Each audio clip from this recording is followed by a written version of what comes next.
No doubt money topics are difficult. They stem from emotion and they can bring up so much, let's say, unresolved trauma that individuals have. It can bring up so many, value sets that individuals have or value sets that people have that, they were raised with.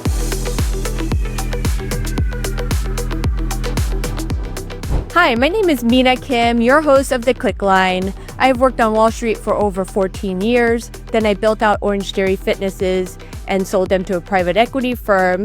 And upon that exit, started investing in women and minority startups, as well as advising women who are getting through divorce with financial consulting and strategy. Hey guys, you know what's the best way to get in touch with your friends? Sharing an episode of the Klickline podcast. So don't forget to like, subscribe, and share the episodes, and let me know what you think in the comments.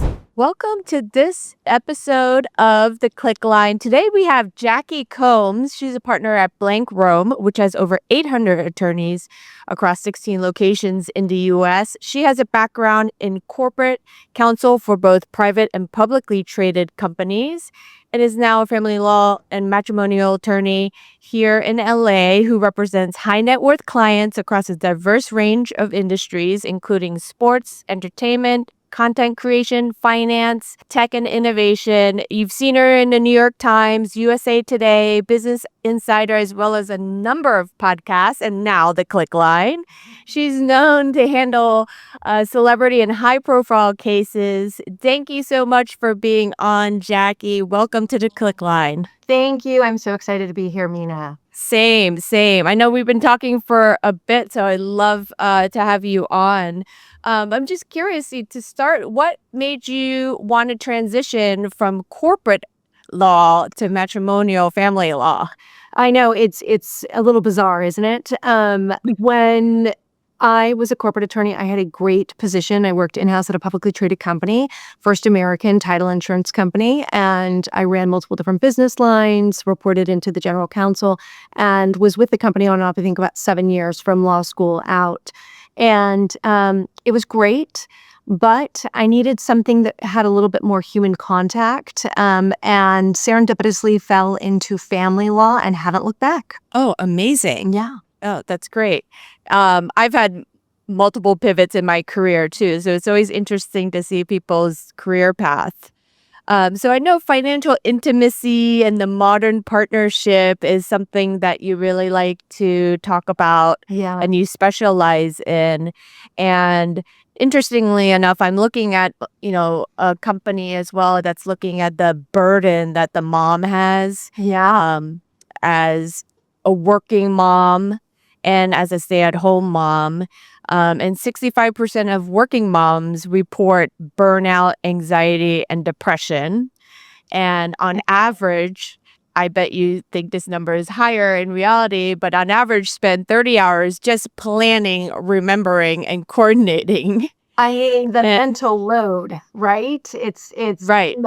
unmatched. Yep. And then there's $1 trillion in lost production annually. Wow. Due to the lack of family care, poor health, mental and physically, and absenteeism in the workforce. And what's even crazier is that if we spend more research money on women's health, which only gets 4% currently, we would have $1 trillion adding to the GDP if we were to address this for women.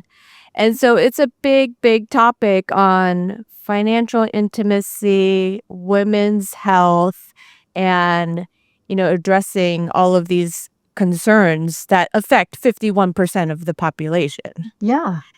Yeah, absolutely. I did not realize, the stat that you just pulled out about how much lost productivity is incredible. And it makes sense, right? I have a 4-year-old, and I don't know if you have any children, but I have a 4-year-old son, and he's in preschool. And I'm already setting up so many extracurricular activities. I have him in speech therapy, OT, and just trying to maintain his schedule on top of my own and my husband's is a lot. Right. And, you don't get compensated for it. Well, they're not, yeah, not. So that brings us into for women who are working moms and that you're seeing as your clients, as well as stay-at-home moms. Yeah. How is that accounted for in the processes and cases that you're seeing? Yeah, it's a great question. So, one of the things I'm a California family law attorney, and in California, we have alimony or spousal support, right? So, if a mom decides to stay at home, or any partner who makes less money, let's say, than their other spouse, there is an opportunity, absent a prenup that modifies or waives it, for them to receive spousal support, and that kind of helps them bridge the gap and to stay afloat and stay at the marital standard of living to the extent that they are able to do so. Now, for a marriage in California, we have this like quasi 10-year rule. So a marriage that's less than 10 years, spousal support is typically one half the length of the marriage. And for a marriage that's longer than 10 years, spousal support, the court retains jurisdiction. So the court won't just end it after, half length of the marriage. And if you're married 30 plus years, you might receive support for the rest of your life. That being said, what I really see is it is in practicality that sounds great, but in practicality, it's not reality. It is more expensive to maintain two households. And for so many individuals, and particularly women, if they knew what they would receive in spousal support or what they would receive in a property division and how they could maintain their lifestyle would be significantly less, they might not stop working. Right? So they may continue to work. And, those choices, which is what I'm so passionate about talking about, those choices in life that we make, sometimes we think are rooted in the best decision for our family, but we don't understand the financial or the legal consequences that could arise 10 years down the road. Right. That's such an important point because, theoretically, you're like, oh, it's great. Yeah. I don't have to work. And then, if something does happen, you think you'll be taken care of, but there's so many factors in that. And also, if the ex has a significant decrease in income, Correct. then that can change things as well. And as you age, things change. And so those are all important factors, which is why I also always advocate for women to have your own career, business happening, so you have you're generating your own income, Right. and taking charge of your finances. Absolutely. And even if, listen, we're in a modern world and there is no judgment by me, right? I have so many clients who are stay-at-home moms. I have so many clients who work. Regardless of what your decision is in your family, you must have autonomy. That is non-negotiable in any relationship. So if you're going to be a stay-at-home mom, you need to know what that, like I said earlier, that financial consequence may be. And maybe you will make adjustments in, whether it's signing a prenup or signing a postnuptial agreement where you can ensure that you have financial stability down the road. And, I don't know if you saw this week, but there was this viral clip of the stay-at-home mom who was talking about after 7 years of marriage, raising two children, not working. Her husband told her he wanted to proceed with divorce. And she basically said she was not on the deed of her house. She had no source of income. And all she had was access to an Amex that which she put her expenses on. And after telling her he wanted a divorce, he told her she needed to start paying for her expenses and should no longer use the Amex that he was covering. And that is as scary as it sounds. And, I saw so many clips and comments on that. That is a financial reality in so many relationships. And being CEO of the household is just as important as being CEO outside of the household, as long as you guys are aligned and transparent of what that is going to mean financially, whether you're together or if the relationship ends. So if she was your client, what advice would you give her? Well, I would have first said, let's have a conversation about you not being on the deed, right? What was the transaction? Where did the money come from? I think there's a multitude of different factors to consider. What state she's in, which I actually don't know. But how we're going to navigate this process to ensure that she's taken care of, moving forward and in the long run. But of course, at some point she'll need to get a job. Yeah. Yeah. And so if there's someone in that type of situation right now, before the divorce is filed, but they only have access to the Amex and don't have access to any of the funds, should they start looking for a job or a side hustle and start get their own bank account and start saving up some money so they can prepare for what's next in their life? Absolutely. I think that all individuals in any relationship need access to cash. Bottom line. Yeah, 200%. This topic is also very important to me because my father passed away when I was 18, very early and sudden. And he took care of, paying things, doing all of this stuff. And my mother was, didn't know how anything ran. Right. So very early on, it was apparent to me that, oh crap, you have to be in charge of your finances. And I think that's what has kind of also molded my money mindset over time Yeah. of I want my own thing no matter what. And I've always wanted to be in finance and business and things like that. So I think that a lot of the money intimacy issues do stem from childhood and Yeah. trauma.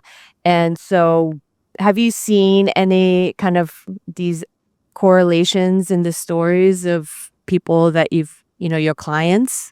Yeah. Well, while I can't speak about, individual clients and I maintain my clients' confidentiality, I would definitely say, just in my own personal world, whether it's clients, myself, my friends, we all, and like you just said, we all have a money story. And it's a story that we tell ourselves and it's a story that we were raised with. And, we have to decide as adults if that money story is going to impact the rest of our life. Are we going to live in fear? Are we going to make decisions because of X, Y, and Z happened to this person? But like you, and Reese Witherspoon spoke about this recently about she has known, so many women who have had a financial crisis, so to speak. And the importance of having access to cash, the importance of never letting somebody control you with money, the importance of understanding what your financial, um, lifeline is, right? And speaking, with your experience with your mom, I've had so many, clients who have had this moment in the divorce process where they, there was always a financial, I like to call it like a financial uh-oh or a financial surprise, right? That you realize during this process that you were not anticipating. For example, there was a second mortgage taken out on the home that you were not aware of, or, the funds were dwindled down, or your spouse may have had a gambling addiction that you were not aware about and, dwindling down your funds. The retirement accounts are, the beneficiaries are other people, just so many different things that can arise when there lacks that communication, transparency, and intimacy. Right. And so how do you address that?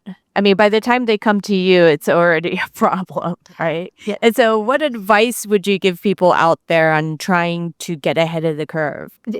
So I do also work with so many clients who are getting prenups or cohabitation agreements and, postnuptial agreements, so all aspects, right? But to your point about divorce point, might be a little too late, but there's still the next chapter if they decide to get remarried. I think that there are 4 must-haves in your relationship, and I refer to them as the 4 dimensions of financial intimacy. It's transparency, number 1. Number 2, communication. 3, alignment. And 4, autonomy. With every financial decision that you make in your relationship, you need those 4 things.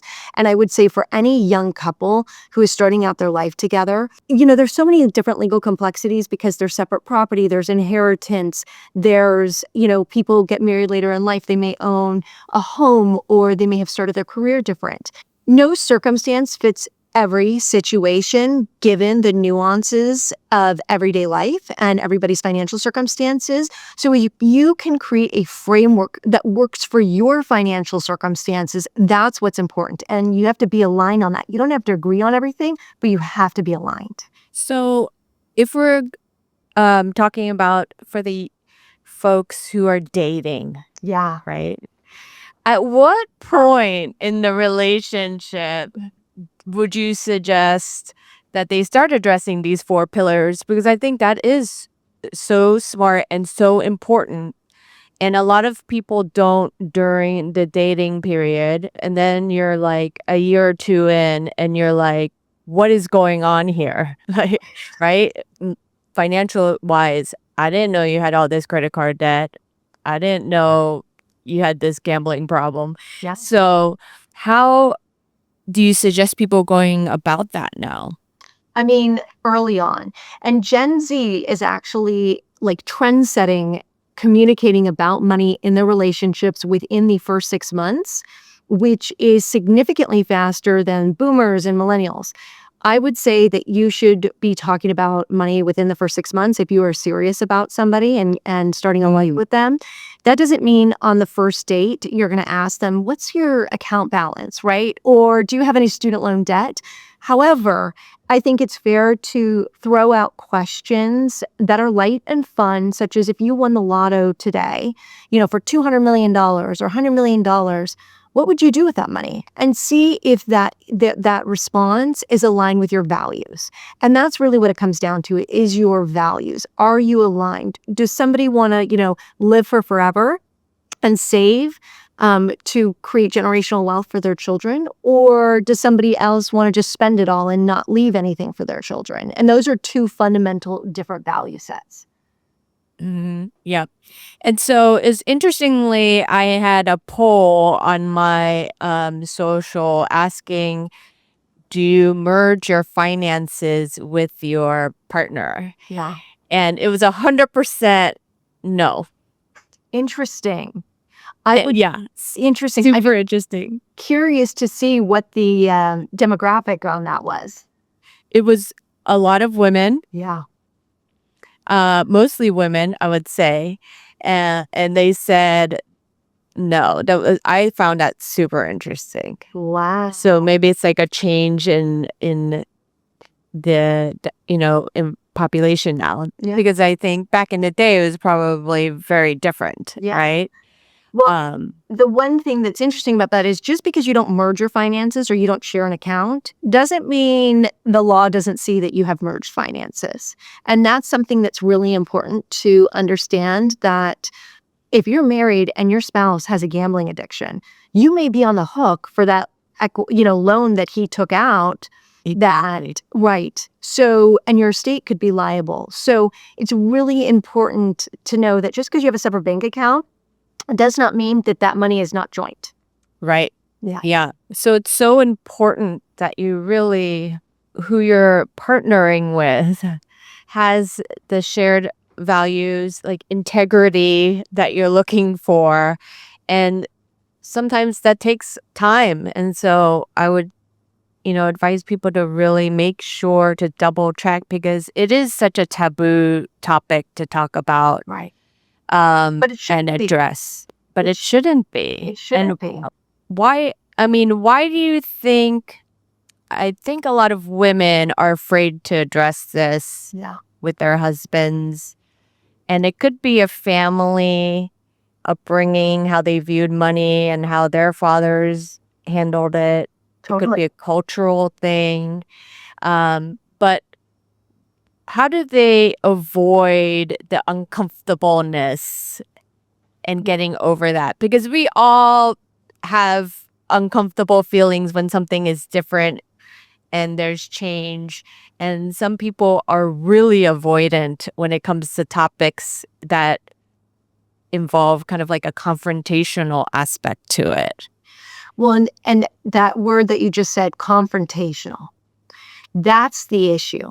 Money should not be a taboo topic. Money should not be confrontational. You have to create a framework for having a positive conversation. No doubt money topics are difficult. They they stem from emotion, and they can bring up so much, let's say, unresolved trauma that individuals have. It can bring up so many, like you said, value sets that individuals have, or value sets that people have that, they were raised with, and the money story that we tell ourselves, right? So I would say, listen, you have to create a framework for having a positive money conversation. Number one, don't have that conversation when you want to Netflix and chill, okay? Don't have that conversation when somebody is on deadline for work. Don't have that conversation right before the holidays. Create a safe space where you are having a money night or money date night, as I call it, where you're going to say, hey, we're going to talk about these things. This is the order that we're going to talk about them in. And by treating it like a business meeting, you will take so much of the emotion out and you will create a framework where both of you are able to discuss this without judgment, which is a really important thing. To discuss without judgment, ask with curiosity, because somebody might not really realize how triggering these money conversations are to them, and they might become defensive. They might spin out of control or whatever they are. But if you can learn how to communicate about money, then you can start learning how to navigate money together as a couple. Yep. Yeah. Good advice. And so if in different situations, I've seen all the different scenarios where one partner earns more and then deciding how expenses get split. Right. There's lots of scenarios to this, but how do you view that makes both partners feel safe and heard without resentment? Yes. So when there is a financial disparity in relationships, it can create, power dynamics within the relationship. And that's why it's so important to have autonomy. So again, if somebody's going to stay at home or they are going to have, less access to resources because they have a job that, they might be a teacher, or they might have another job that's, they earn less, but it's still an important job. Or, being a stay-at-home mom, it's a very important job. You need to create a framework within your marriage that allows equal access to money for both spouses, so there is no unequal power dynamics. And two, a conversation of how are we going to split the expenses? If we are going to split them that way, is this going to be joint? Are we going to both have some spending, expense allowances that, no questions asked? But I think creating the framework that works for your relationship based on your facts, because it's not going to be, your conversation with your significant other is going to be very different than my conversation with my significant other. Right. Yeah. Yeah. And so just so people can have an idea of different types of scenarios, because some people are like, how would you do that? Like, Yeah. what is a way to address it? Some ideas can be one account is for the home expenses, Right. everything related to the home, electricity, cable, mortgage, property taxes, all of that. And that's home. It has to get paid no matter what. Correct. Either you're both contributing or it's coming from an account. So we know that's all covered. Right. And then you each have your personal accounts. Right. So that's what you use for when you go to Pilates and get a $20 Erewhon smoothie and matcha. And maybe there's like a separate slush account that you use, that you save up for, that you buy that really nice jacket that you're saving for, or the girls' trips or the boys' trips. And that one is your own slush account that doesn't get questioned. But the other should be aware of it, right? And know that you're not spending $20,000 on a girls' trip or something like that. Without the conversation. And I think that's what you just said is key. The other person should know, right? You're not going to come home with a brand new car not telling your spouse. Right. Right. The only time that would be appropriate is basically if you have a prenup and all of your money is separate property and, your spouse's money is separate property. But even in that scenario, I would say, at least have the conversation. Let them know you're going to come home with a new car. Right. Totally. Right. And then if we layer in retirement and savings accounts and a portfolio, and if you both have separate ones because you had a career before, or if you had a career while you're together, then if you have a wealth advisor, you're doing semi-annual meetings talking about this is where I'm at, this is where they're at. Right. Our goal is to retire at 65 and be on a beach somewhere. How far are we from it? And doing these check-ins are super important. And Really? you don't have to merge those two accounts together. You can have them separately, but knowing that it's out there Right. and that you're on the same goal, and trying to achieve the same retirement horizon and on the Absolutely. same page for expenses and all of that. Yeah, I do think that's super important, to continue to do check-ins. I know it's super uncomfortable for people because it's, not anything we're taught. So I had a statistic too on 70% of women say they wish they learned more about money earlier, and only 15% of schools teach personal finance. And I don't think growing up I had personal finance taught at all either. No. I do vaguely remember when I was in 3rd grade, we learned how to write checks. Now, Oh yeah, there if I was said that. it, Yeah. right. Zero. And you know how to Zero. balance a checkbook. Exactly. It doesn't happen anymore. Yeah. So I think that's something that is now coming to light more, and then women are focusing on advocating for ourselves. And look, we need to advocate for ourselves for everything.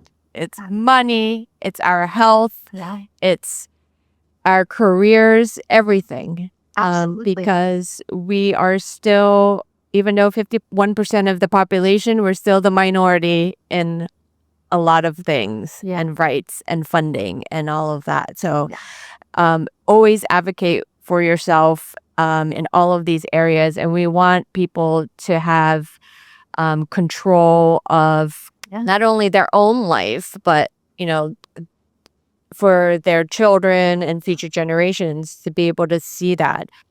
And so another fun statistic, not so fun, women still earn about 82 cents on the dollar compared to men. And for minority women, it's even less, like 70 something cents.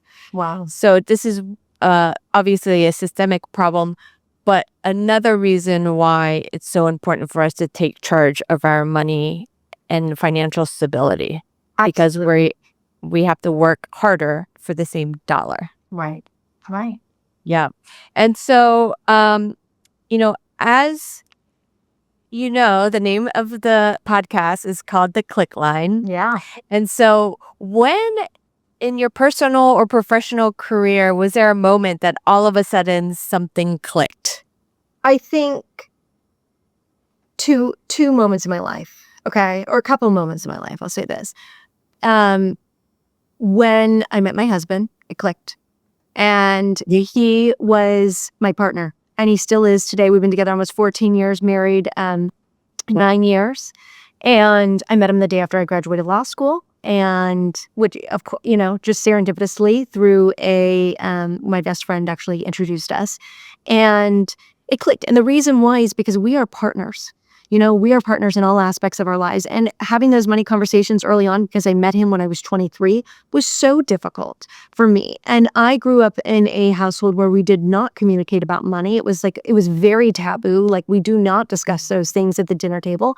And then I met, his family, who was very open about money conversations, which made me feel so uncomfortable. And I had to, work through my own financial shame and how I was taught to discuss money.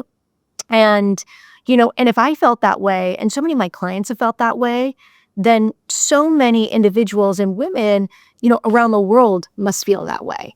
And that is another moment that has, really clicked for me in why I, started Love Richer, is to be able to help people.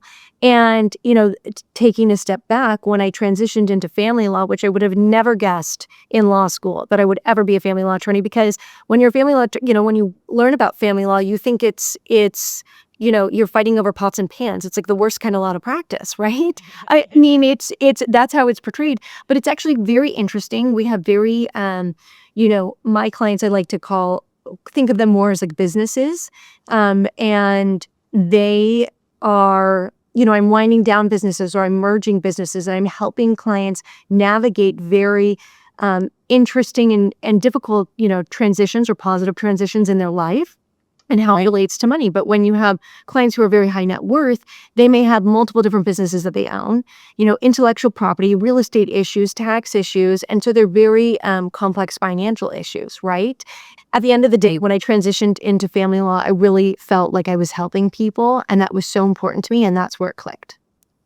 Yeah, that's awesome. And that's also, as a passion project on the side, I also consult and advise high net worth and ultra high net worth women who are going through financially complex divorces. And that was definitely not on the vision board for me anywhere, where I was like, yeah, that's what I'm going to do. I'm going to try to help women getting divorced. It just happened where friends were referring people to me and were like, Mina, you really need to help these people. And it has been literally 100 times more rewarding than anything else. And I'm sure you see it every day. It's like seeing people coming at a really vulnerable time in their life and then going through this process and then blossoming and having this great, running out into the sunset. And then now dating like a wonderful new spouse and having this great life. And so that's very rewarding and it brings great meaning, to life and career and being able to make a difference. And I always say invest in the change, right? That you want to see. Yeah. And so now I like to invest in companies that I want to see the change in the world, and also investing in people and helping affect change in their life. Absolutely. Yeah. And so what was the other thing that clicked for you? Well, I think it was the transition into family law. So one, meeting my husband, one, transitioning family law. Of course, when I had my son was one of the best moments of my life. But, I will say, just pivoting back to my husband, I hated the whole bride process. I'll just take it, I hated that. I had the big wedding, but that was really for his parents and my parents. It made me so uncomfortable. And, we're taught to be brides, and young women are taught to be brides. They're not taught to be partners.